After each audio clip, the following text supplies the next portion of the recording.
Hi there, I'm Colleen Taylor. You're watching TechCrunch TV. Sitting with me here in Austin, Texas is Scott McNealy. Very pleased to have you here with us. Obviously, so well known as co-founder, CEO, chairman at Sun Microsystems, but he's made the transition from big company to startup. Well, I made the startup to big company and now back to startup again. Right, the circle of life, right, and now you've got Wayin that you're the co-founder and chairman of. And welcome, thanks for being here. It's great to be here. A little bit of a rookie here at South by, but I'm finding my way around. Yeah, you had this in your talk that you just finished. You kind of had these funny top 10 tips for South by Southwest, or, Top 10 differences between being a Fortune 200 public company CEO and the founder and co-founder and chairman of a startup. It's a different lifestyle. Right. And I want to talk to you about that because, why would you do that? People would think, you've made it, you've arrived, you've done this big company thing, you've got the corporate jet, you've got all these things, to go back to startup land. Why? Well, I kind of stepped back about 8-9 years ago. My boys were 2, 4, 6, and 8 at the time, and I wanted to step back. So I stepped back, and then while I was chairman and not CEO, some guy named Larry Ellison with a big boat bought our company, and so all of a sudden I wasn't chairman again, and I had a lot of time and a lot of energy and a lot of wisdom and a lot of ignorance, because it takes ignorance to go off and start a company and think that you can make it happen. But it's going to be fun, and we're enjoying the first couple of years. Things are taking off now. Revenue's starting to happen, and my Rolodex helps here. We're doing enterprise sales, so the folks that I know and the background that I have in selling to enterprises, and the fact that we're selling to big companies is, it's an environment I understand. I see. And explain to anyone who doesn't know, because we've covered Wayin over the, years now. What's Wayin? Wayin is our attempt to provide social networking, social media, networked services that have value to corporations right out of the block. Does Facebook really add value? They're working to try and find ways to make Twitter effective for them. How do you leverage YouTube? Does LinkedIn really help you? There's a very, very clear correlation with our one-to-many conversation service, our client engagement, our constituency engagement technologies that we offer that allow you to create interactive conversations in real time, very easily, event-based, topic-based, geography-based, private or public conversations, and get real-time feedback in large volumes in a way that you can handle it. There's 23 million people or so following Obama on Twitter. How many love him or how many hate him? We want to give you the ability to know instantaneously the followers of your brand or your channel or whatever, that conversational confirmed feedback. Now, everyone's talking lately about how, social startups and consumer-facing startups have the market for them has softened significantly, but it sounds like Wayin has, this enterprise-facing thing, but it's also socially, relevant. Can you talk a little bit about what you're seeing? Yeah, there's two ways to go at it. Let's try and be the next Pinterest or Instagram or YouTube that tips, and the market tips for those consumer things, because the consumer doesn't need to go many, they just get a brand. That's very hard. That's catching lightning in a bottle. That's, thinking you're going to be the next great entertainment act or something like that. It's very hard. Rather, we said, let's go out and provide real value to enterprises, and let's instead of targeting eyeballs, let's target revenue and profits, and then use that to go build out our social story, our public social story, our consumer story over time. So, we're trying to land customers in our people like SAP, EMC, Morgan Stanley, the San Jose Sharks. Those are the kinds of companies that are willing to, write a check, issue a purchase order, and they may not have it. We may not be getting as many eyeballs, but I think we're ahead of the game on the what I think is important is the profit side. Cool. And I also want to ask, going from a big company to back into startup land, what's been the biggest surprise for you? Has it been humbling? What's been the biggest sort of shock?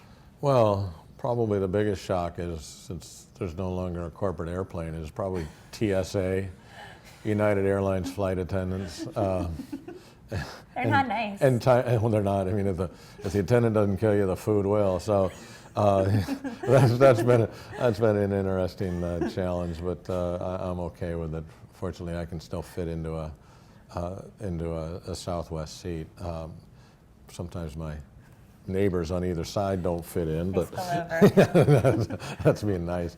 But anyhow, it's not humbling, it's fun. I always say that the smaller the company, the more fun it is. The larger the company, the more satisfying it is. And so you just, as a buddy of mine told me a long time ago, if you're going to be married, you might as well be in love. So I like to feature whatever.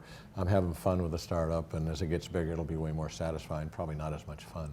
And the Sun co-founding team is just so legendary. All of you have kind of gone on to do such amazing things. Was there, some kind of, what do you attribute that to? How did you, get this group of people, place, time? Just fate, dumb luck. There's very, very few people that have, and it'll be interesting to see whether I can be part of another major play, but there's very few people who've been an entrepreneur and been more than a one-trick pony. Huh. And you look around, I would say Steve Jobs is, a multi-trick pony. He did Apple One, he did Next, he did Pixar, he did Apple II, he did iTunes. He really created lots of interest, and he changed the computer industry into a fashion business instead of a technology business. And all of that is incredibly innovative. There aren't a lot of folks who have that kind of track record of starting multiple companies. Thomas Edison's another, right? But you have to literally look out over decades to find people who have been more than one-trick ponies.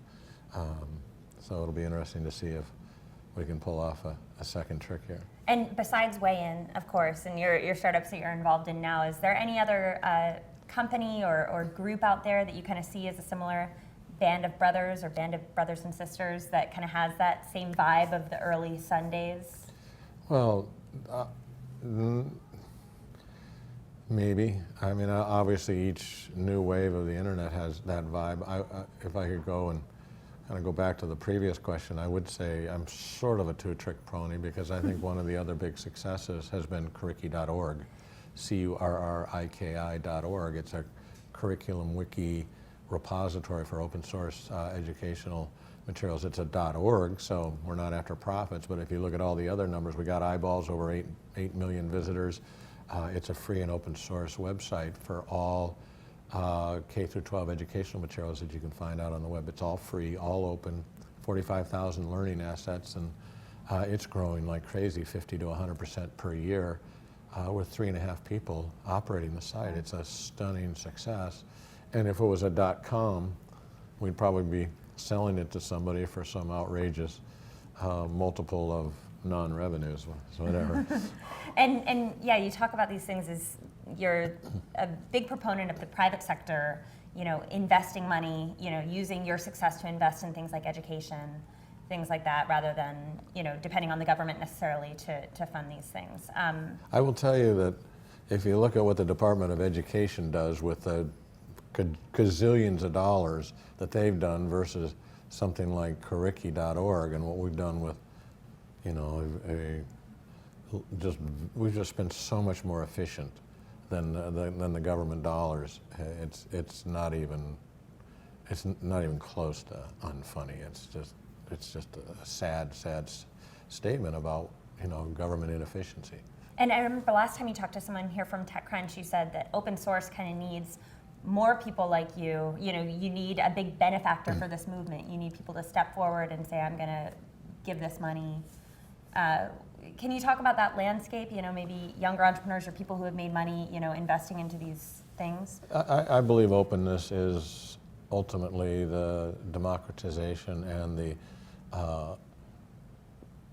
it's a much more capitalist, competitive environment than, one of the bad things about capitalism is that it can tip towards, it's not bad, it's just one of the unfortunate, wonderful things about capitalism is that it leads to some very, very clear winners, and you saw what Microsoft did with closed architectures, unbelievable success and return for the investors. Oracle, same thing.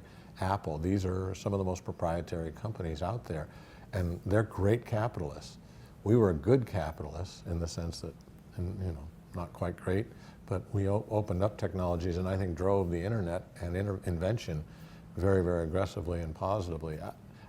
I think we should be allowed to do both. I think companies should be allowed to pursue proprietary, but I think buyers ought to get smarter and start buying more open technologies. The whole world will be better off.